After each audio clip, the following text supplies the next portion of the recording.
আমার কাছে মনে হয় এটাই আমাদের আলটিমেট গোল। আলটিমেটলি আমাদের আঞ্চলিক ক্রিকেটে ফিরতেই হবে। যদি আমরা ক্রিকেটটা স্ট্রং করতে চাই, আমরা যে প্ল্যানটা করছে বিসিবি ক্রিকেটটাকে ছড়িয়ে দেওয়ার জন্য, এটা আঞ্চলিক ক্রিকেট করা ছাড়া আসলে বিকল্প নেই।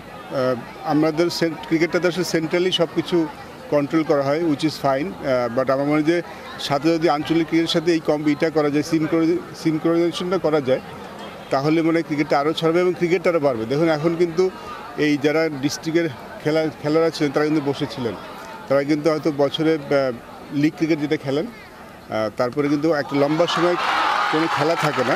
তো আঞ্চলিক ক্রিকেটটা করা হলে যেটা হবে যে আঞ্চলিক সংস্থাগুলির নিজস্ব লিগ থাকবে, নিজস্ব টুর্নামেন্ট থাকবে, তখন সবাই খেলার সুযোগ পাবে। কিন্তু ঢাকায় তো আসলে এমন হয় না যে সবাই তো খেলতে যেতে পারে না। তো সেই সবার জন্য একটা সুযোগ, আমরা যদি এটা সব জায়গায় করতে পারি তাহলে আমরা বলি না যে অনেক ট্যালেন্ট আছে যারা আসলে সুযোগ পায় না, কারণ সেন্ট্রালি তো আসলে চিটাঙে মানে যে একদম উপজেলা পর্যায়ে কী হচ্ছে দেখা যায় না।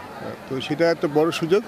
আশা করি যে চিটাংতে আমরা শুরু হলো, উইচ ইজ ভেরি, আমার মনে হয় বাংলাদেশ ক্রিকেটের জন্য খুব গুরুত্বপূর্ণ একটা দিন আজকে একটা, এবং এটা যদি আমরা সব ডিভিশনে করতে পারি ক্রিকেট ডেফিনেটলি আরও উন্নত হবে এবং হিডেন ট্যালেন্টগুলি তখন আর হিডেন থাকবে না।